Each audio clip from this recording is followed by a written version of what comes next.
अब तो महाराज वैश्य धुंधकारी का गला दबा देंगे। जब वैश्याएं धुंधकारी का गला दबाने लगी तो धुंधकारी चीखने लगी। वैश्याओं को लगा कहीं राज ना खुल जाए, तो एक वैश्या दौड़ करके गई और आग के अंगारे लेकर के आ गई और आग के अंगारे धुंधकारी के महल जिससे तड़पते हुए छटपटाते हुए धुंधकारी के नाम। वैश्याओं ने सोचा अब इसका क्या किया जाए, शरीर का क्या किया, तो धुंधकारी के शव को वहीं पर दफना दिया।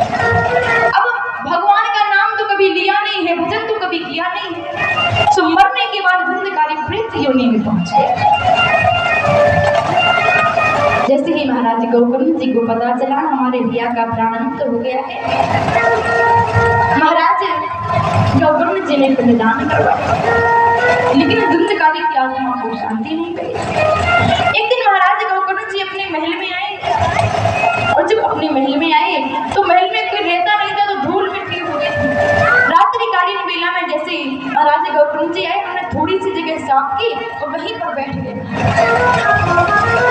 इतने में महाराज गौकर्ण जी ने देखा क्या कि महाराज गौकर्ण जी के सामने कोई आ जाता है, लेकिन कभी गाय बन जाता है, कभी भैंस बन जाता है, कभी बैल बन जाता है, कहता कुछ नहीं, मात्र रोता है, कुछ कहता नहीं। महाराज गौकर्ण जी विचार करने लगे कौन हो सकता है। तो ही महाराज गौकर्ण जी ने अपने हाथ में जल लिया, बोली आप कौन है, आप बोलते क्यों नहीं, हम मात्र रोते ही क्यों है।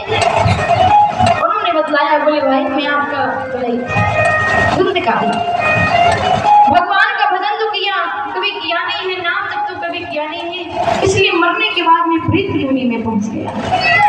और आप कुछ भी कीजिए और मुझे प्रेत योनि से मुक्ति दिला दीजिए। और जब इतना कहा महाराज गौकर्ण जी ने वचन दिया, बोले हम आपको प्रेत योनि से मुक्ति अवश्य देंगे। महाराज गौकर्ण जी शुद्ध भगवान की उपासना करते थे। उन्होंने पूछा, बोले हमारा भाई प्रेत योनि में पहुंच गया है, उसको प्रेत योनि से कैसे मुक्ति दिलाई जाए। महाराज गौकर्ण जी को बतलाया, बोले अगर तुम चाहते हो कि तुम्हारे भाई को प्रेत योनि से मुक्ति मिल जाए, तो इसके लिए तुम्हें उनको श्रीमद् भागवत महापुराण की कथा श्रवण करवा दी। महाराज गौकर्ण जी ने कहा, लेकिन मेरा भाई तो प्रेत योनि में है, थोड़ी सी आंधी तूफान आएगी और वह उड़ जाएगा, कथा को कैसे सुन पाएगा।